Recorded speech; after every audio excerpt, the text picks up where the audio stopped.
Bismillahirrahmanirrahim. Assalamualaikum warahmatullahi wabarakatuh. Selamat pagi mahasiswa-mahasiswi agroteknologi semester 3 yang Ibu sayangi dan Ibu banggakan.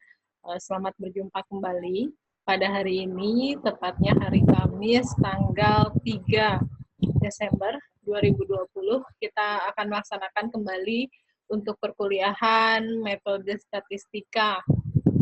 Ya, lanjutan dari pertemuan yang lalu, di mana minggu yang lalu kita sudah membahas mengenai pemusatan data, ya, ukuran pemusatan data atau tendensi sentral. Sekarang kita akan melanjutkan kepada ukuran penyebaran data. Mudah-mudahan kalian ada dalam kondisi fit, ya, sehat walafiat semua, dan tetap jaga kondisi, jaga kesehatan, walaupun masih dalam masa seperti ini. Mudah-mudahan kalian tetap semangat untuk belajar. Baik mahasiswa sekalian, ini adalah materi yang akan kita pelajari pada hari ini. Ya, materinya masih sama. Materinya masih tentang ukuran pemusatan dan penyebaran data.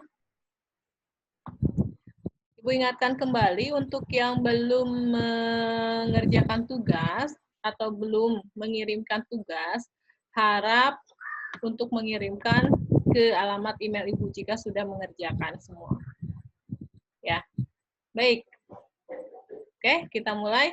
Bisa dilihat di layarnya. Kita akan mempelajari mengenai ukuran penyebaran data.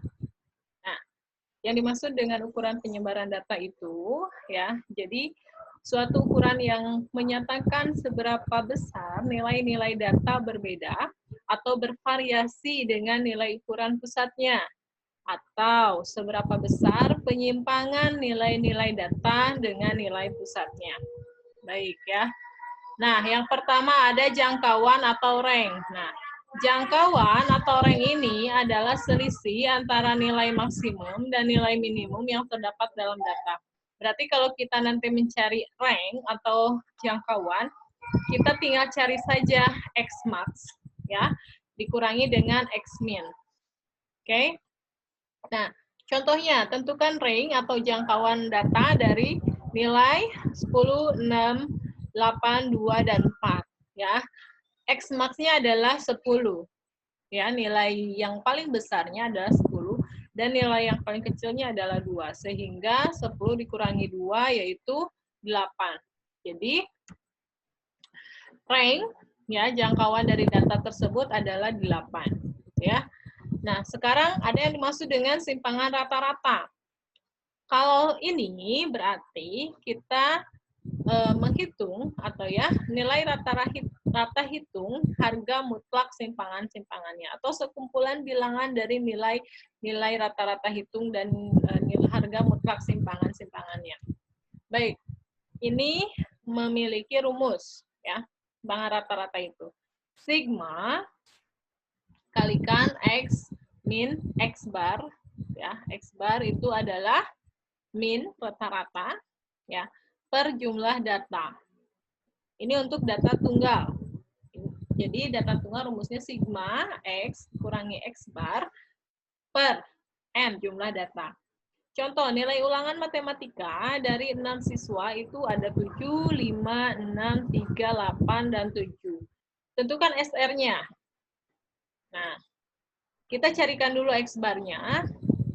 X-bar-nya adalah semua nilai dalam data tersebut dibagi dengan 6, ya, ditambahkan dulu bagi 6, hasilnya adalah 6, sehingga kita masukkan rumus ke yang tadi, X, nilai masing-masing dari data atau kelompok data, dikurangi X-bar. Kita sudah dapat X-bar-nya 6, sehingga nilai pertama 7 kurangi 6, gitu ya, plus 5, plus kurangi 6, plus 6, kurangi 6, plus 3, kurangi 6, dan seterusnya dibagikan dengan jumlah data. 1, 2, 3, 4, 5, 6.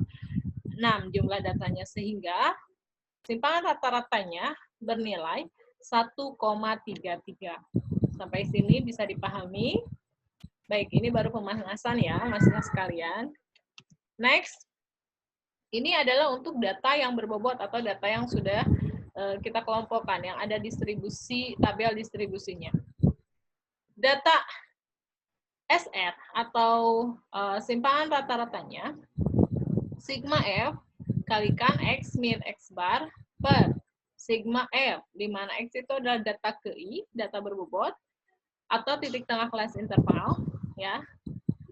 Kemudian F itu adalah frekuensi. Nah, contohnya, tentukan simpangan rata-rata dari data tersebut. Oke, kita sudah punya frekuensinya, kita sudah punya nilai X-nya, ada F kali X, ada X min X bar-nya, kemudian ada frekuensi X min X bar. Gitu ya. Nah, kemudian ada sigma jumlahnya masing-masingnya. Jika sudah punya data ini, F, Fx, dan F kali X kurangi X bar, maka tinggal masukkan rumus saja, ya, dan carikan dulu untuk X bar-nya. X bar-nya adalah sigma Fx per sigma F. 194, yang ini ya, sigma Fx dibagikan dengan 20 jumlah frekuensi datanya. Hasilnya adalah 9,7. Sehingga ketika kita masukkan rumus yang tadi, sigma F, X dikurangi X bar itu nilainya 44,4 dibagikan sigma F, frekuensinya 20, hasilnya ada 2,22. Jadi simpangan rata-rata dari data berkelompok ini adalah 2,22. Paham ya? Oke, next ke simpangan standar atau standar deviasi. Nah, standar deviasi ini adalah akar, gitu ya. Akar dari jumlah deviasi kuadrat dari bilangan-bilangan tersebut dibagi dengan banyaknya bilangan atau akar dari rata-rata deviasi kuadrat. Nah, untuk data tunggal ini rumusnya kita bisa pakai S, standar deviasi, sigma, akar dari sigma, XI dikurangi X bar dibagikan dengan jumlah data, atau kita bisa pakai yang ini. Standar deviasi, akar dari sigma X kuadratkan per jumlah data dikurangi sigma X per N baru dikuadratkan. Nah, contoh. Tentukan simpangan baku dari data 2, 3, 5, 8, 7. Kita carikan dulu X bar-nya, sudah kita dapatkan yaitu 5. Sehingga kita masukkan ke tabelnya, didapatkanlah hasil jumlahnya X dikurangi X bar dikuadratkan yaitu 26. Ya. Nah, kemudian kita masukkan rumus, 26 dibagikan tadi jumlah datanya ada 5, maka hasilnya adalah akar dari 26 per 5, yaitu 5,2. Akar 5,2. Ini ya. Nah, sedangkan untuk data berbobot atau data berkelompok, ini rumusnya. Sigma F dikali X min X bar dikuadratkan, dibagikan sigma F. Atau yang satu lagi. Sigma, akar dari sigma F X kuadrat min sigma F dikurangi sigma F X per sigma F baru dikuadratkan. Nah, ini contoh lagi, tentukan standar deviasi dari data berikut. Ini ada beberapa data. Ya, ini frekuensinya, ini X, ini Fx-nya, ini X kuadrat, ini Fx dikuadratkan. Ini jumlah-jumlahnya. Ya. Oke, kita lanjutkan. Sampai sini paham ya? Tadi kita sudah membahas rank, ya, jangkauan, kemudian kita juga sudah membahas simpangan baku, kemudian standar deviasi, dan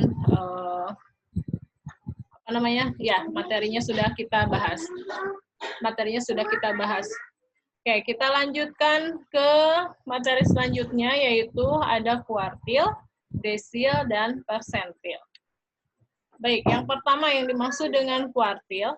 Kuartil itu merupakan kelompok data yang sudah diurutkan membesar atau mengecil dibagi 4 bagian sama rata atau sama besar. Nah, ada 3 kuartil ya, ada jenisnya kuartil. Yang pertama ada Q1 atau kuartil pertama, kemudian atau kita sebutnya dengan kuartil bawah, ada Q2 atau kuartil tengah, dan ada Q3 atau kuartil ketiga atau kuartil paling atas. Jadi, intinya kuartil itu membagi atau mengelompokkan data yang diurutkan dibagi 4 sama besar. Ya. Nah, kita lihat ini ya. Untuk K1 itu sampai 25% datanya. Ya. Untuk kuartil 2 kita sampai 50%. Dan untuk K3 itu sampai 75%. Rumusnya, letak data kuartilnya untuk rata tidak berkelompok. Data yang tidak berkelompok ini. Untuk K1 adalah untuk menentukan kelas ya. Ini adalah untuk menentukan kelas kuartilnya terlebih dahulu. 1 kalikan N plus 1 ya, bagi 4 untuk kelas pertama atau kuartil paling bawah. Yang kedua, kelas kuartil tengah 2 dalam kalikan jumlah data plus 1 kemudian dibagi 4. Untuk kelas ketiga atau kuartil atas, kuartil Q3 3 kalikan N plus 1 baru dibagi 4. Ini untuk rumus yang data tidak berkelompok. Sedangkan untuk data berkelompok, langsung saja 1 kali N jumlah datanya dibagi 4. Ini untuk kuartil bawah atau kelas kuartil bawah yang 1. Kemudian 2N dibagi 4 ya untuk K2. Kemudian 3N dibagi 4 untuk K3. Nah, jika kita lihat pada kurva, di mana kelas kuartil itu, kurvanya nanti dia akan melengkung, gitu ya. Ini 0%, ini K1 dibagi 25%, kemudian K2 50%, di atas, ini K3 75%. Ini adalah 100%. Baik. Kita lihat untuk data tidak berkelompok, Q1 ya atau QI, nilai ke I plus I titik atau kali N plus 1 dibagi 4, di mana itu nilainya bisa 1, 2, atau 3. Untuk data berkelompok seperti ini ya. QI sama dengan LO plus kelas dikalikan IN min IN per 4 min F besar dibagi F kecil, di mana I-nya bisa Q1, Q2, atau Q3. Dengan keterangan LO merupakan batas bawah kelas kuartil, F jumlah frekuensi semua kelas sebelum kelas kuartil QI, bisa kuartil 1, 2, atau 3, kemudian frekuensi kelas kuartil QI atau F kecil. Ya. Oke, kita lihat untuk data tidak berkelompok. Hasil pendataan terhadap usia dari 2 anak balita dalam tahun diketahui seperti ini. Ya, ada 4 tahun, 3 tahun, 4 tahun, dan seterusnya. Tentukan kuartil bawah, kuartil tengah, dan kuartil atasnya. Baik, kita lihat. Nah, datanya kita urutkan terlebih dahulu, di mana data tersebut untuk nilai 1 ada 3, nilai 2, 2, 3, 3, dan 4, 4. Sehingga nilai kuartil 1 itu adalah data ke-1, jumlah datanya ada 12, ditambah 1 dibagikan 4. Maka datanya adalah jumlah data ini sudah dihitung, hasilnya adalah 31/4. Ya. Selanjutnya nilai Q1 data ke-3 plus 1/4 ya, data ke-4 dikurangi dengan data ke-3. Data ke-4 1, 2, 3, 4 dikurangi data ke-3. 1, 2, 3 berarti 2 dikurangi 1.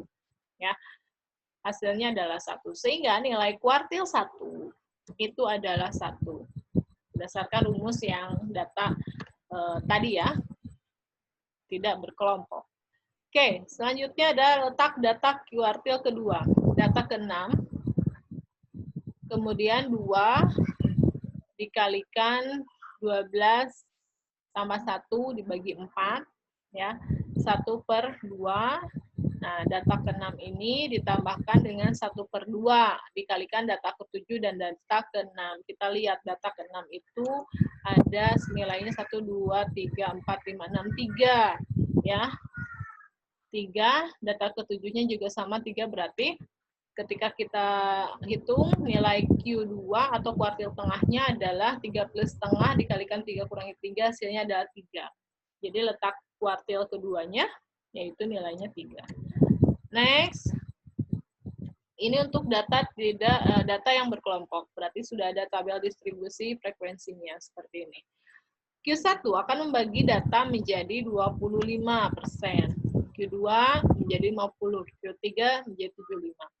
Sehingga Q1 itu terletak pada 48 sampai 60. 48 sampai 60 di sini. Ya. Nah, Q2 terletak pada 61 sampai 73. Kelas Q3 terletak pada 74 sampai 86. Ibu dari mana nilai-nilai Q1, Q2 ini? Ingat rumus kelas untuk menentukan kelas kuartil.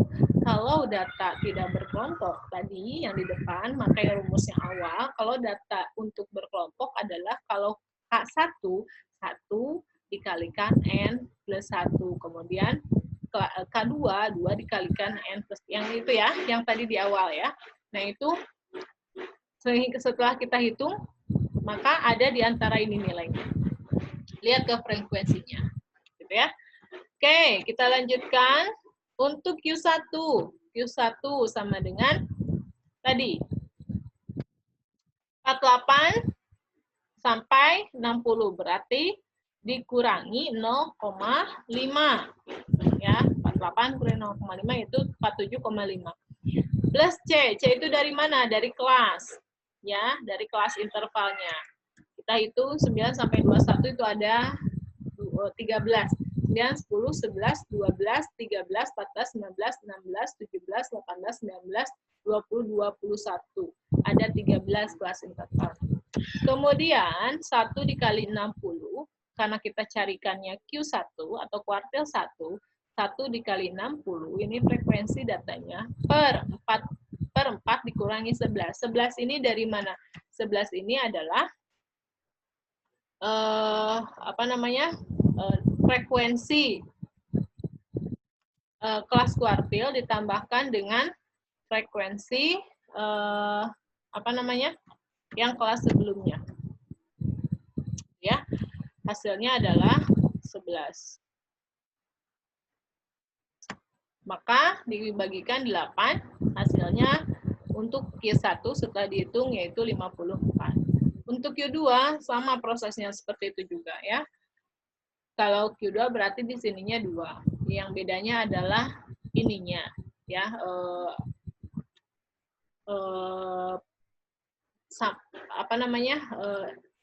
interval kelas kuartil keduanya. Nilainya harus 61 tadi, tapi dikurangi 0,5 menjadi 60,5. Sisanya kesananya sama, hanya beda ininya saja. Ya. Oke, kita lanjutkan ke Q3.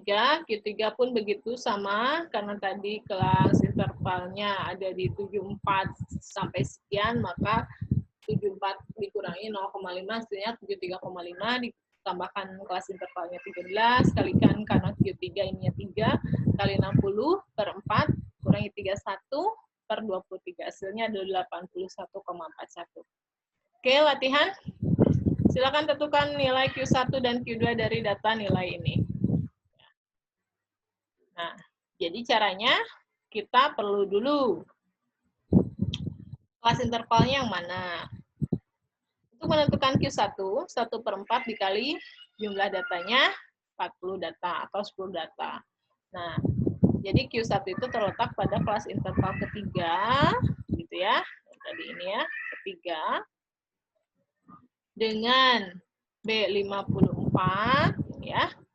3, 1, 2, 3. Berarti di sini Q1 itu 54,5 B-nya, kemudian P-nya 5, kemudian F-nya 9, ya, dan frekuensinya adalah 10. Oke, kita masukkan, hasilnya adalah 55. Kemudian Q3 berarti 3/4 kali 40 data. Terdapatnya di data keempat dengan B 59,5, P-nya 5, F-nya 19, dan F kecilnya 12. Sehingga setelah dihitung, hasilnya ada 64,08. Oke, itu untuk kuartil, mahasiswa sekalian. Ya, kita akan lanjutkan ke desil. Nah, desil itu merupakan kelompok data yang sudah diurutkan membesar atau mengecil dibagi per 10 bagian yang sama. Ya, untuk data tidak berkelompok ini, rumusnya untuk data berkelompok ini. Ya, hampir sama, hanya tergantung soalnya saja apakah yang ditanyakan itu kuartil atau desil atau persentil. Rumusnya sebetulnya sama saja, yang membedakannya adalah pertanyaan dari data berkelompok itu sendiri. Oke. Kita lanjutkan contohnya. Akan mencari D3. D3 kelas desilnya di 48 sampai 60. D7 di 74 sampai 86. Sehingga ketika kita hitung hasilnya berdasarkan rumus yang tadi, karena desil 3 di sininya 3, karena desil 7 di sininya 7 gitu ya. Oke, hasilnya adalah untuk D3 58,875, untuk D7 ada 79,72. Ini untuk grafik dari letak desil, gitu ya. Oke, selanjutnya adalah persentil. Nah, kalau persentil, persen berarti gitu ya. Untuk data tidak berkelompok ini, ya, karena berbicara persen berarti per 100, ya. Kalau tadi desil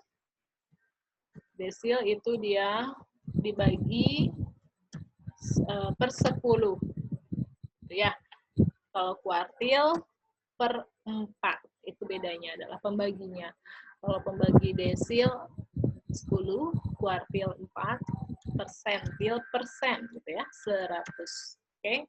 Kita lanjutkan, ini untuk data tidak berkelompok, kemudian ini untuk data berkelompoknya.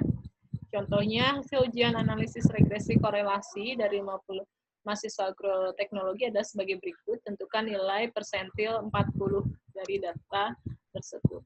Nah, jadi untuk menentukan P40 diperlukan 40 bagi 100 kali 50, atau 20 data. Artinya P40 itu terletak di interval kedua. Ya. Ini ya, 20 data. Berarti ini hampir mendekati 20. Berarti 60 sampai 69. Maka B-nya adalah 69, ini ya, 69,5. Kemudian P-nya 10, F-nya 17, dan F-nya 15. Nah, ketika sudah dihitung, maka hasilnya adalah 72,5. Ini untuk nilai dari persentil ke-40. Oke. Nah, baik mahasiswa sekalian, itu materi yang bisa Ibu sampaikan pada hari ini. Ya, ini untuk ukuran letak persentil. Jika kita lihat kurvanya ada seperti ini. Oke ya. Nah, selanjutnya adalah untuk tugas di minggu selanjutnya, kelas akan dibagi, Ibu akan bagi menjadi 4 kelompok. Yang pertama, kelompok 11 akan membahas mengenai chi-square test atau chi kuadrat. Kemudian kelompok 12, hipotesis dan pengujian hipotesis. Lalu kelompok 13, uji ANAFA, dan 14, uji F dan kekonvergenan dalam statistika. Nanti selanjutnya, kalian akan melaksanakan presentasi kelompok. Untuk tatap muka, seperti biasa presentasi di depan kelas, tapi untuk daring, jadi kalian membuatkan video pembelajarannya, gitu ya. Boleh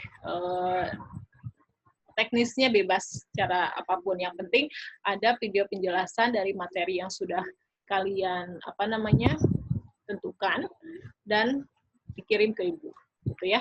Untuk materi perkuliahan di pertemuan-pertemuan selanjutnya. Oke, mahasiswa sekalian, itu adalah materi kita pada pagi hari ini. Mudah-mudahan apa yang Ibu sampaikan bisa kalian pahami. Kurang lebihnya Ibu mohon maaf. Wabillahi taufiq wa hidayah. Wassalamualaikum warahmatullahi wabarakatuh. Nah, Bang. Mau pakai kursi? Ya. Aduh. Tahun depan mah mudah-mudahan tatap muka biar nggak riweuh.